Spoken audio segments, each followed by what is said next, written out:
அஸ்ஸலாமு அலைக்கும். இன்றைக்கி ராஃபியா குக்கிங்கில் என்ன செய்ய போகிறோம் அப்படின்னு பார்த்தீங்கன்னா, ஒரு கத்திரிக்காய் கடையில் தாங்க செய்ய போகிறேன். அந்த கத்திரிக்காய் கடையில் வந்து எப்படி செய்யுதுன்னு பார்க்கலாம். நான் வந்து ஒரு 3 கத்திரிக்காய் எடுத்திருக்கேன். இந்த கத்திரிக்காய் வந்து இந்த மாதிரி கட் பண்ணி எடுத்து வச்சுக்கோங்க. அடுத்து பெரிய தக்காளியாக ஒரு தக்காளி எடுத்திருக்கேன். ஒரு 3 காஞ்ச மிளகாய் எடுத்திருக்கேன். ஒரு வெங்காயம் மீடியம் சைஸ் வெங்காயமாக சின்னதாக 1 எடுத்திருக்கேன். அடுத்து ஒரு 5-6 பல் பூண்டு வந்து எடுத்திருக்கேன். அடுத்து இவ்வளோண்டு புளி எடுத்து நான் வந்து கரைச்சி வச்சுக்கிறேன். இப்போ இது எல்லாத்தையும் எப்படி செய்கிறது சொல்லிட்டு பார்க்கலாம்.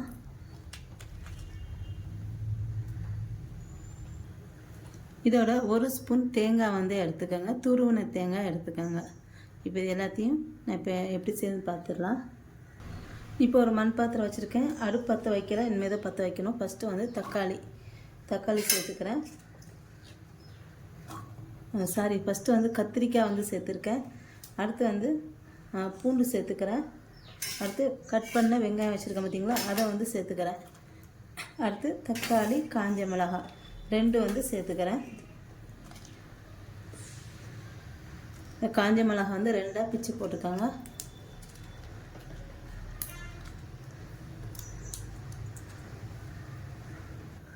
அடுத்து இதில் தேவையான உப்பு சேர்த்துக்கிறேன். அடுத்து இதில் 1 ஸ்பூன் தேங்காய் வந்து சேர்த்துக்கிறேன். தேங்காய் வந்து நான் முதல்லையே சேர்த்துறேன். 1 ஸ்பூனு இல்லை 2 ஸ்பூன் தேங்காய் சேர்த்துக்கோங்க. அடுத்து இதில் கொஞ்சமாக தண்ணி ஊற்றிக்கணும். தண்ணி ஊற்றிட்டு இதை வந்து நல்லா வேக விட்டுறணும். இந்த காய்கறி எல்லாமே இட்டு அடுத்து இது நல்லா வேகட்டும். இப்போ இது பாருங்கள், நல்லா வெந்துருச்சு இது எல்லாமேட்டு. இப்போ இதை நல்லா ஒரு மத்து வச்சு நல்லா கடைஞ்சிடலாம். இந்த பாருங்கள், நான் இந்த மாதிரி மத்து எடுத்துருக்கேன். இதை வச்சு நல்லா கடைஞ்சிக்கோங்க.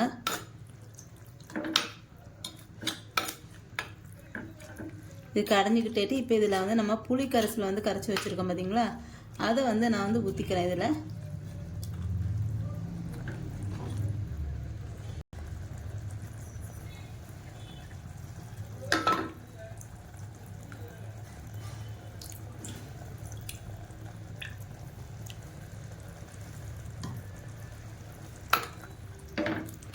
இப்போ இது நல்லா இந்த மிளகாய் வத்தல் எல்லாம் நல்லா வெந்திருக்கும்.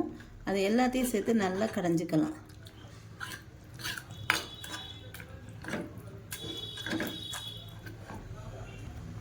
அவ்வளோதாங்க. இந்த பாருங்க, இந்த மாதிரி நல்லா கடைஞ்சி எடுத்துக்கிட்டேன். இப்போ இதில் மல்லித்தலை வந்து குத்தி வைக்கிறேன்.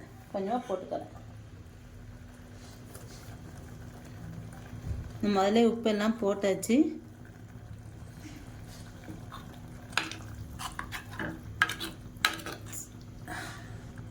அவ்வளோதாங்க, பச்சடி ரெடி ஆகிடுச்சு. இப்போ இந்த பச்சடியை வந்து தாளிச்சிடலாம். இப்போ தாளிச்சிடலாம் வந்து கடையில் வந்து தாளிச்சிடலாம். நான் வந்து ஒரு 2 ஸ்பூன் எண்ணெய் ஊற்றிருக்கேன். இதில் கொஞ்சம் கடுகு, ஒரு 1/4 ஸ்பூன் ஜீரகம்.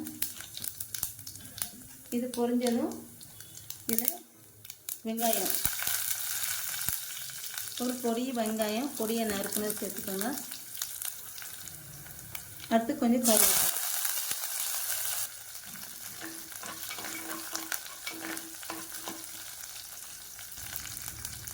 இப்போ இது பொரிஞ்சிருச்சு. இப்போ இதை எடுத்து குழம்புல எடுத்து ஊற்றிக்கணும். இப்போ தாளிச்சதை வந்து பச்சடியில் வந்து ஊற்றி ஸ்டவ் ஆஃப் பண்ணியாச்சு. முதல்லேட்டு ஆஃப் பண்ணிடலாம். இப்போ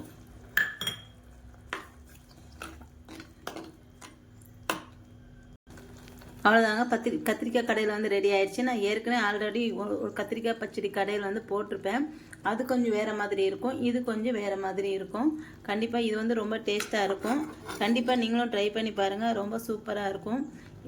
என்னோட இந்த கத்திரிக்காய் கடையில் வந்து பிடிச்சிருந்தா லைக் அண்ட் கமெண்ட் ஷேர் பண்ணிக்கோங்க. என்னோட சேனலை மறக்காமல் சப்ஸ்கிரைப் பண்ணிக்கோங்க.